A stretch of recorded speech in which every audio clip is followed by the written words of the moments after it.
Pourquoi les Benguis retournent-ils chercher l'âme sœur en Afrique? Je repose la question. Pourquoi les Benguis retournent-ils chercher l'âme sœur en Afrique?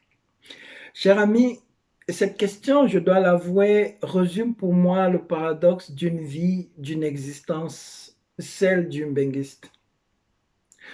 Le Benguiste, c'est cet Africain ou Africaine qui s'est exilé en Occident le plus souvent en quête de meilleures conditions de vie, déjà pour lui-même, mais aussi pour la famille restée en Afrique.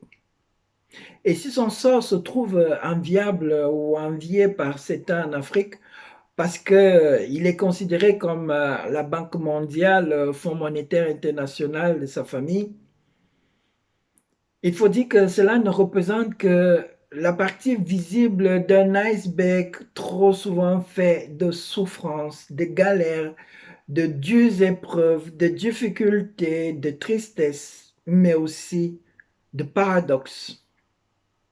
Paradoxe pourquoi? Parce que l'on a quitté l'Afrique pour l'Occident en quête de bonheur. Mais une fois dans ces pays dits développés ou riches, on se rend compte que quelque chose nous manque. Un être vous manque et tout est dépeuplé. Mais on se rend surtout compte que c'est d'où l'on vient, d'où l'on est parti, que se trouve notre bonheur ou que se trouverait notre bonheur. Et comment s'y prennent-ils donc pour chercher leur bonheur en Afrique, ces Benguis? Mais déjà, quelle catégorie de Benguis retourne chercher l'âme sœur en Afrique? J'en ai énuméré quelques catégories et je suis loin d'avoir tout dit. Donc, si vous en connaissez d'autres, je vous prie de le mentionner dans les commentaires.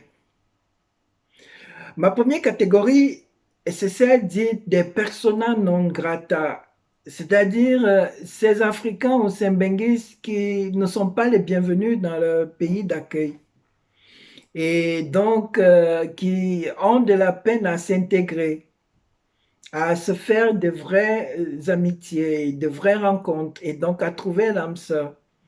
On finit donc par se replier sur soi-même, à vivre en autarcie et à idéaliser le pays d'origine, sinon le continent d'origine. Deuxièmement, c'est la catégorie dite des sacrifiés.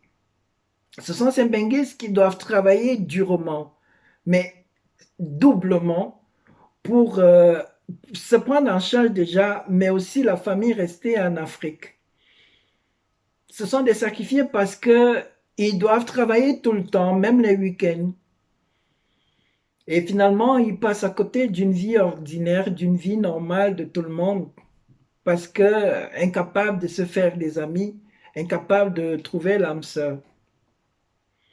L'autre catégorie, c'est celle dite des intégrés.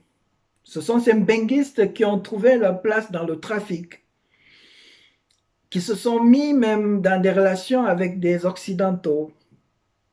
Mais avec le temps survient un point d'achoppement, caractérisé ici par le conflit entre deux visions du monde bien souvent diamétralement opposées.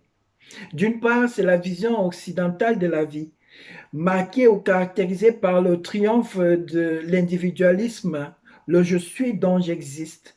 Le moi s'affirme au détriment même de la société, de la communauté, de la famille. Et de l'autre côté, la Weltanschauung du monde, caractérisée par l'esprit communautariste africain. Le je suis, donc, nous existons. Le je suis s'incline devant le nous. Je ne suis que parce que nous sommes. Je ne peux être heureux que parce que les autres sont heureux en Afrique. Il devient donc souvent difficile pour les partenaires occidentaux de comprendre que leurs conjoints africains doivent envoyer autant de sommes d'argent tous les mois pour subvenir aux besoins de la famille en Afrique.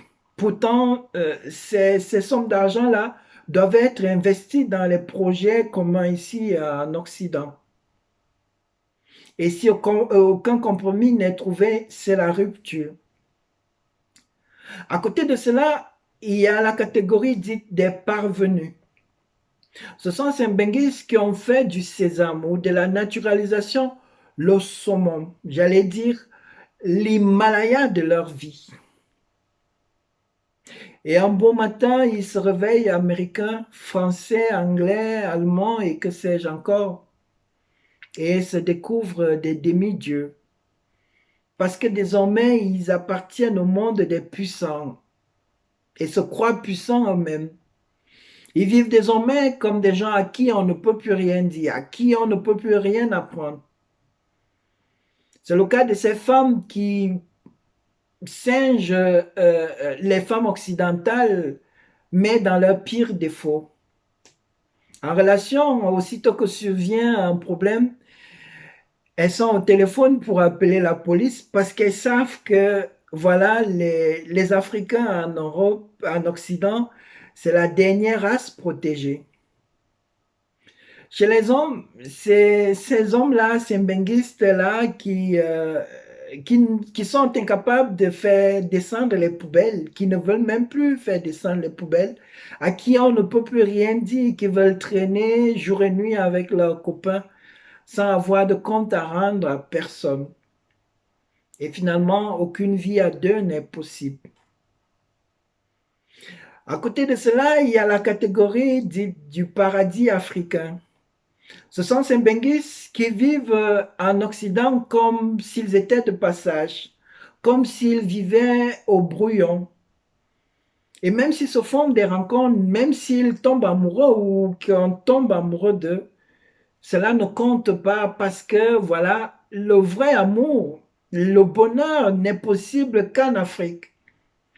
Et ce n'est que là-bas qu'ils trouveront ce bonheur-là. Donc la vie ici, elle est comme mise en parenthèse. Elle n'existe pas. Et enfin, il y a la dernière catégorie dite des black or white. Les black or white, ce sont ces Mbenguis qui sont en quête d'une identité, de leur identité. Ils ne savent pas qui ils sont. Avec les Africains, ils rêvent d'être avec les Occidentaux. Avec les Occidentaux, ils trouvent que c'est plutôt avec les Africains qu'il faille se remettre. Et donc leur vie se joue comme un match de ping-pong entre des départs et des arrivées ici et là. Et finalement, débité de tout, on se dit que c'est plutôt en Afrique qu'il faille retourner trouver l'âme sœur. Et donc, un bon matin, cher ami, toutes ces catégories de Benguides se retrouvent à rêver de l'Afrique. Mais comment s'y prennent-ils donc exactement pour trouver l'âme sœur en Afrique? Quelles sont les erreurs qu'ils commettent et comment faire pour les éviter dans le futur? Je vous donne rendez-vous très prochainement pour une autre vidéo sur ce même sujet. Quant à moi aujourd'hui, je vous dis big up, portez-vous bien et à très bientôt. Sinon, n'oubliez pas de vous abonner, de cliquer sur la cloche de notification pour pouvoir faire partie de notre communauté. Ciao les amis.